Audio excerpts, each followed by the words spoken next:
Hey, YouTubers and friends.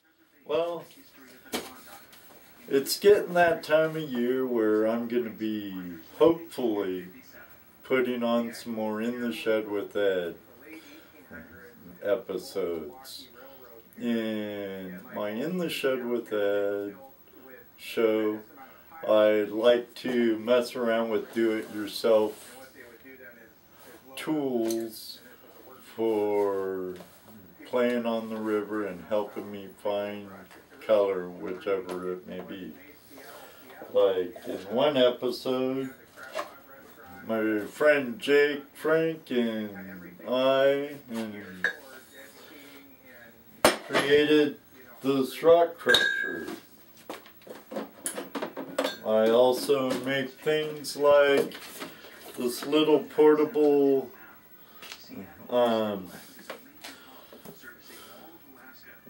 it's a man-powered dredge, essentially. But it's also like a hookah pipe.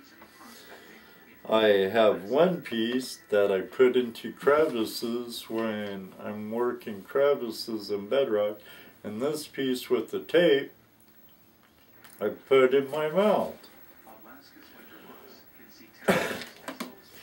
And I suck on it and suck up the material I wetted into cracks. I believe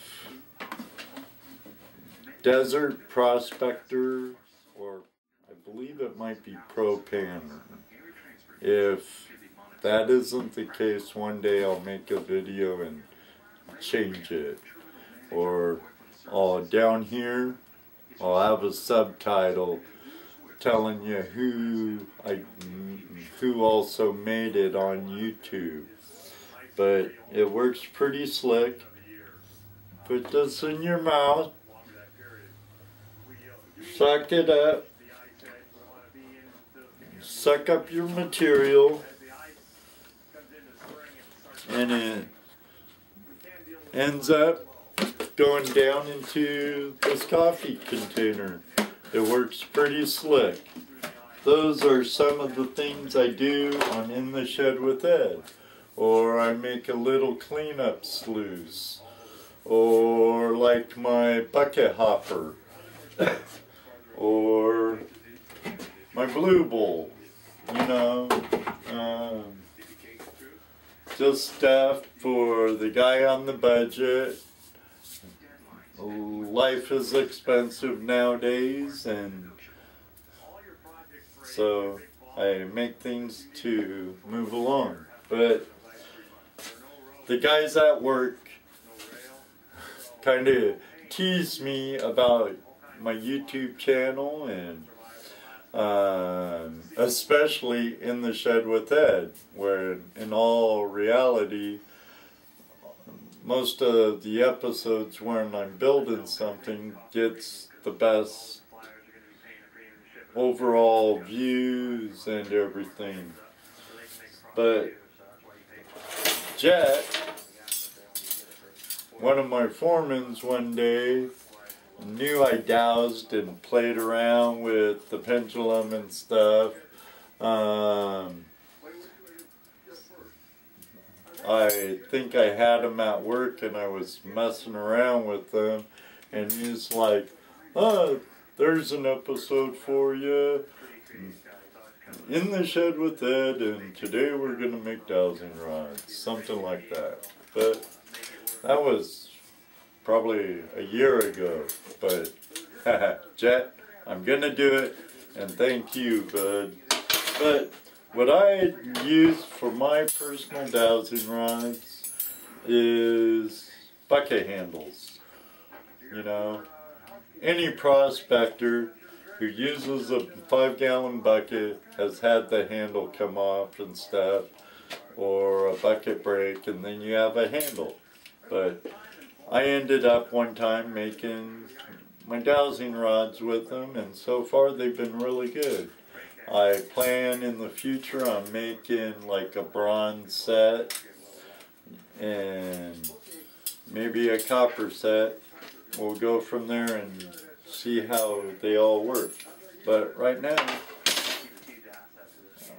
I'm gonna take these down, these bucket handles, and turn them into a dowsing rod.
These kind of are easier than the round bucket handles, are easier than the square bucket handles.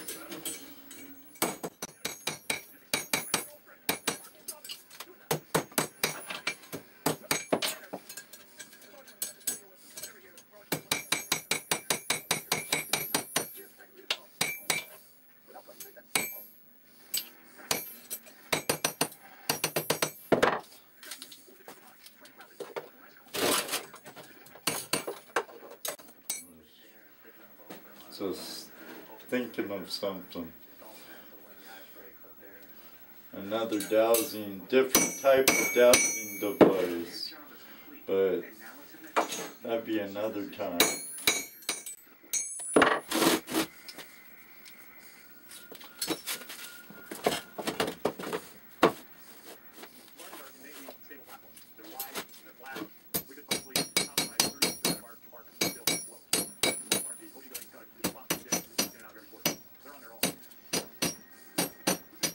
Now I have two pieces, two straight pieces. I will want to determine what my handle's gonna be.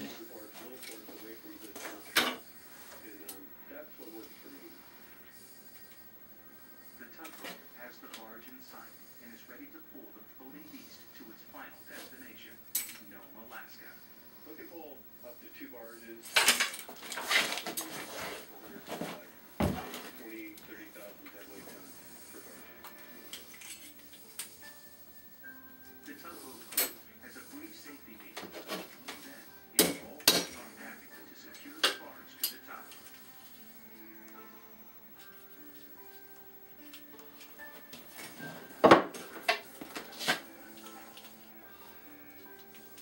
Always remembering Seattle's rich gold rush history, the ships leaving Puget Sound, embarking on adventures north, will carry with them the same spirit of discovery that embodied the tens of thousands of dreamers that charted the same course over a century ago.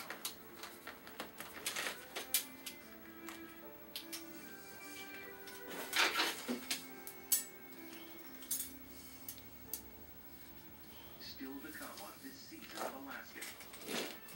We're following the trail of the Stampeders, taking an inside look at their arduous trek to the Klondike. Now I need to cut it. Also going along to prove the Alaska See. as they arrive in Nome and assess the damage that may have occurred over the harsh winter months. It's 1901 all over again. We're also going along on a cross-country adventure. Life has play with the show. There they are. Then you could cut them to length. And very simple, very easy. And then you have a set of dowsing rods to use out in the field while you prospect. So there you go, guys. Thanks for watching, and may you always have a flash in your pan. And please check in the description and visit the websites I have down below and let them know Ed sent you. Thanks again for watching, and check out GPS Talk Radio at goldprospectorspace.com on Sunday nights at 7:30. And until then, again, may you always have a flash in your pan, and maybe one day too, I'll see you on the river.